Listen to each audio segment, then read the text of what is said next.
The world of the past is an amazing and incredible place to explore. It contains pretty marvelous discoveries, both big and small, and discoveries that fundamentally challenge our understanding of the past. We're traveling through space and time in this video to bring you some amazing archaeological finds that truly change the way we think about the people who walked before us. Number 15.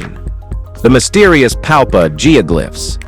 We know that the Nazca Desert in Peru is already famed for its giant and gruesome geoglyphs, but recent drone surveys revealed an additional 50 figures etched across the Palpa province. These newly identified shapes differ from the Nazca lines. They're more weathered, older, and many are barely visible to the naked eye. Archaeologists credit drone technology with spotting them. Without aerial imaging, most would remain hidden by erosion and time. Experts believe these geoglyphs were carved not by the Nazca, but by earlier Paracas and Topara cultures, dating back over 2,500 years. Some of the figures appear humanoid and even grotesque in design, suggesting a different ritual purpose from their Nazca predecessors.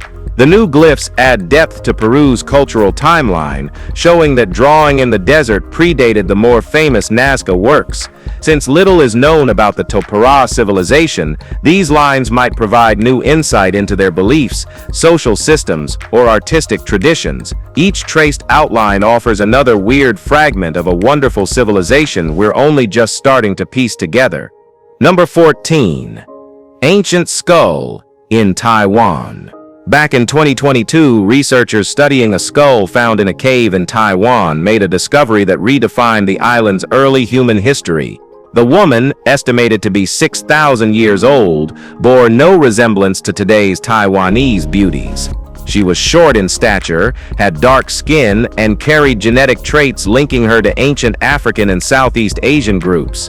Her DNA shares markers with the Negrito populations of the Philippines and South Africa, groups long believed to be unrelated to Taiwan's current tribes. For generations, Taiwan's indigenous oral traditions have spoken of short, dark-skinned people who lived in the mountains before any known tribes settled there. Now, for the first time, there's physical evidence to support those legends. This lady belonged to a people who predated the earliest established tribes by over 1,000 years. The discovery opens up new questions about Taiwan's first inhabitants, where they came from, and why their lineage vanished. What's certain is they lived, and now they've been remembered. Number 13. Tillya Tepe Collection. In 1978, a joint Soviet-Afghan excavation team found a burial mound in Afghanistan known as Tillya Tepe, translated as Golden Mound. The name couldn't have been more fitting. Inside the tomb, archaeologists discovered more than 20,000 unique objects, mostly crafted from gold, but including silver, ivory, and other precious materials. The remains of 1 man and 5 women were recovered, though their identities remain totally unknown. The entire collection became known as the Bactrian Gold. Among its most special pieces are golden crowns, stone-inlaid belts, medallions, and necklaces, especially one elaborate crown found buried with a lady, likely a queen. The hoard vanished during the chaos of early 21st century conflict, but was miraculously recovered in 2003. Today, the treasure sits in secure storage, awaiting the completion of a new national museum in Kabul. The Bactrian gold doesn't just represent wealth, it's a window into a forgotten dynasty whose cultural and political influence spanned ancient Central Asia. Few finds rival its scale, craftsmanship, or sheer historical significance. Number 12. Firelight art of the Magdalenian plaquettes. Well, back in April 2022, archaeologists from the universities of York and Durham studied a remarkable set of 50 engraved stone plaquettes originally found in France and dating back around 15,000 years. What they discovered changed assumptions about how Paleolithic humans made art. These plaquettes, carved by the Magdalenian people, show clear heat damage at their edges, suggesting they were worked close to open flames. That tiny detail redefines how these engravings were created. Instead of being made under sunlight, they were likely etched at night, illuminated by firelight flickering across their surfaces. The movement of light would have added animation to the animals and symbols being carved, something not possible in daylight. The Magdalenian culture, active between 23,000 and 14,000 years ago, is already known for its artistic legacy, but this study gives it an unexpected intimacy. It suggests that art wasn't a communal daytime task, but something done in quiet solitude or small gatherings, perhaps even spiritual in purpose. But as we know, no human knows the truth. Number 11. Fossilized trilobite line. The concept of waiting in line isn't just a modern frustration, it may go back hundreds of millions of years, and this find proves it. In a sediment bed off Morocco's coast, paleontologists uncovered a fossilized trail of trilobites that appear to have been moving in single file, frozen mid-March by a sudden sediment collapse roughly 480 million years ago. Trilobites, often dubbed sea cockroaches, were blind and likely navigated using touch. Their spiny protrusions may have helped them maintain contact as they traveled in groups. The arrangement reveals a rare glimpse of early collective behavior, predating the extinction of trilobites by more than 250 million years. It's an unusually well-preserved moment, capturing the quiet coordination of a species that lived in packs rather than isolation. The find also echoes modern animal migrations, such as those of lobsters, which follow similar patterns along the ocean floor. This fossilized formation remains one of the earliest pieces of evidence that communal movement existed in marine life long before dinosaurs, plants, or even angels walked this holy earth. Number 10. Neolithic saltworks on the Yorkshire coast. A discovery in North Yorkshire back in April of 2022 has archaeologists rethinking early British society. At a site called Street House Farm, they uncovered what may be the oldest salt production facility ever found in the British Isles, possibly dating back 6,000 years. That's older than Stonehenge. Before this, Britain's earliest known salt site was around 3,600 years old. Here, archaeologists found scorched pits, broken ceramic bowls known as briquetage, hearths, and ditches filled with salt residue. The scale and structure suggest deliberate production, not incidental gathering. This contradicts long-standing ideas that Neolithic Britons were still largely nomadic until 4,000 years ago.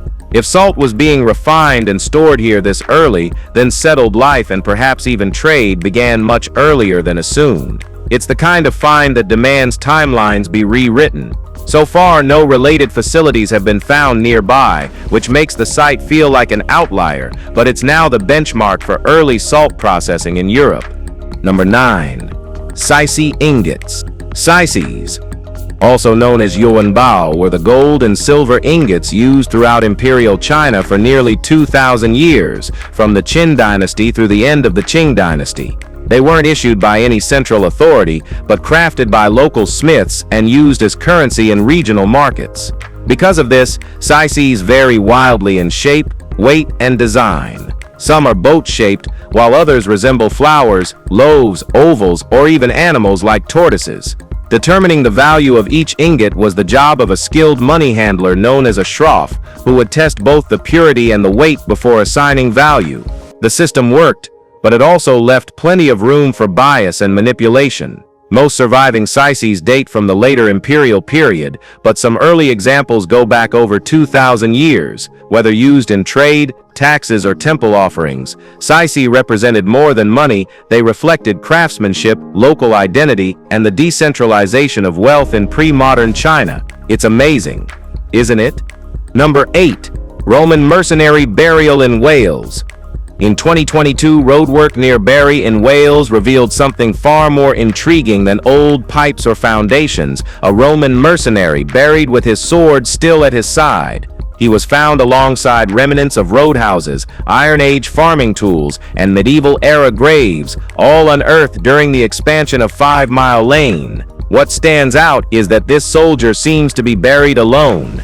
There are no signs of a nearby Roman outpost or accompanying burials. That isolation raises questions about who he was and why he ended up here. One theory is that he died far from his unit and was buried hastily where he fell. The sword at his side suggests he died with honor or urgency. The rest of the finds, including post-Roman graves, will be catalogued and displayed at the National Museum of Wales. While most of the site reflects local history, this grave inserts a single foreign thread into the story: one man, one sword, and a life that ended on unfamiliar soil.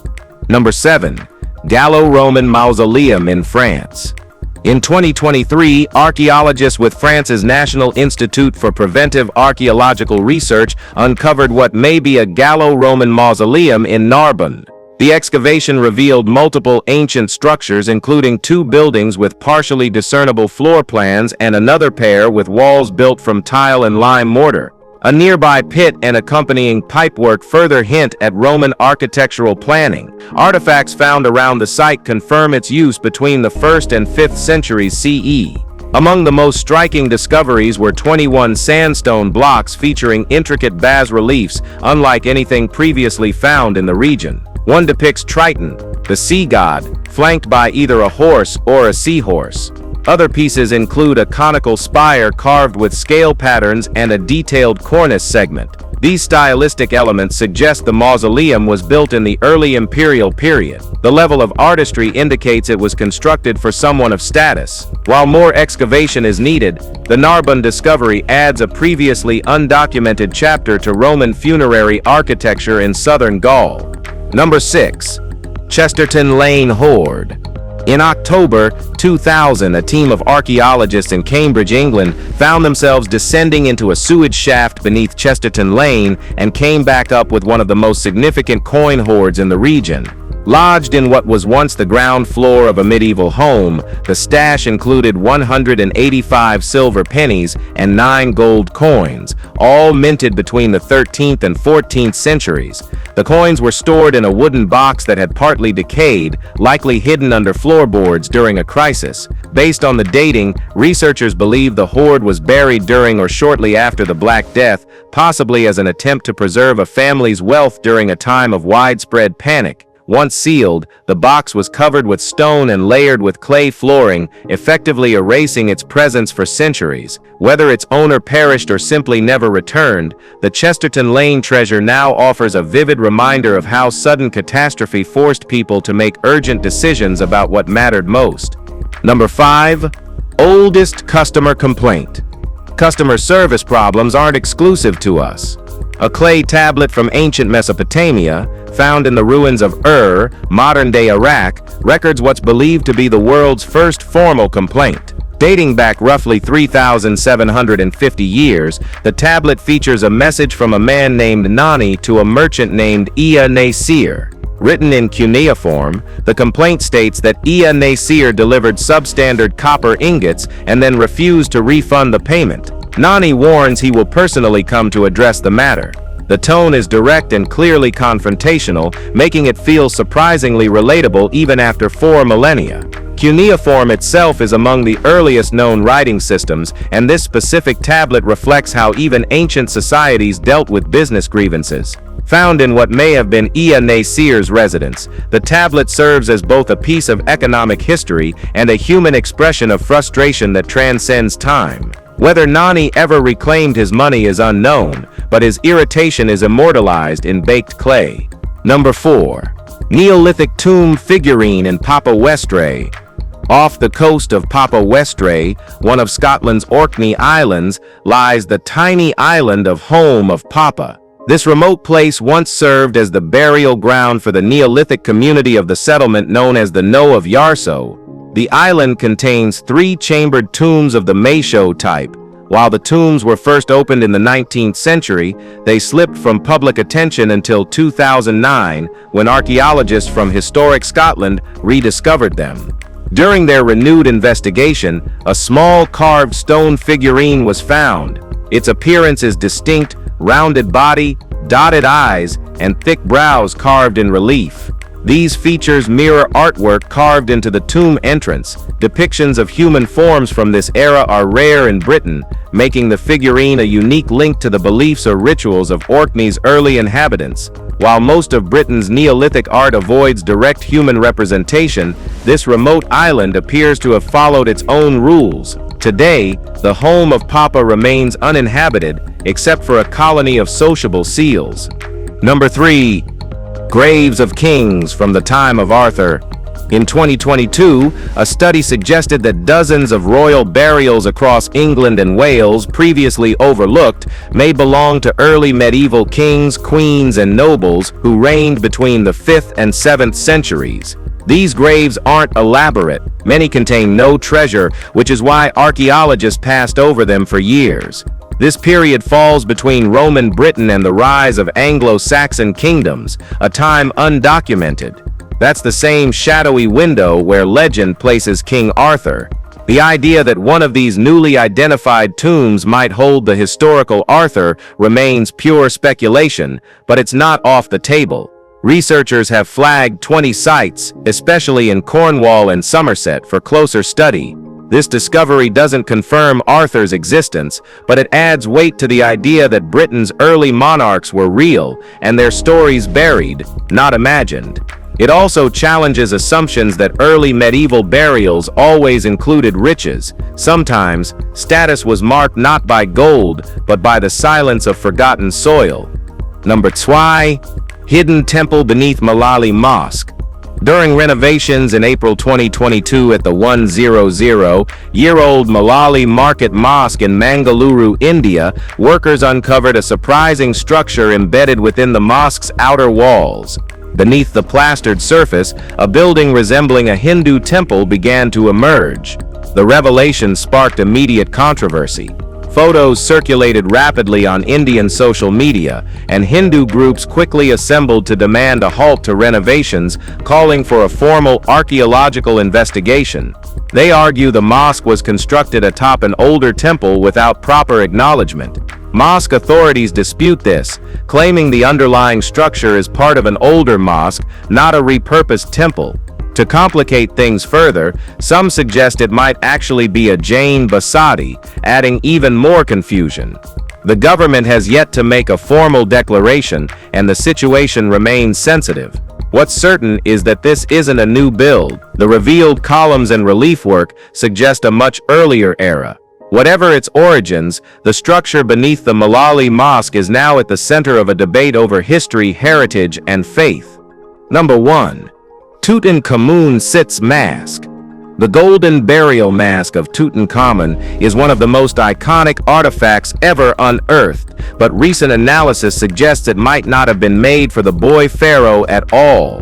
The mask was originally discovered in 1922 by Howard Carter inside Tutankhamun's tomb. For decades, it was accepted as the young king's personal funerary item. But Egyptologist Nicholas Reeves has proposed a different theory, one supported by substantial evidence. According to Reeves, an earlier inscription underneath the one currently dedicating the mask to Tutankhamun mentions the living image of the sun god beloved of Akhenaten, beauty of beauties, the sun's disk, a phrase strongly associated with Queen Nefertiti. Reeves argues that the mask was initially intended for her, not her son. If true, this suggests the mask was repurposed after Nefertiti's death, possibly due to political shifts or lack of preparation. The overlapping inscriptions may reveal how quickly power changed hands during the Amarna period, and how even royal death masks weren't exempt from practical reuse. If you've enjoyed this video, be sure to like, share, and subscribe for more content like this. Thanks for watching, and we'll see you pretty soon.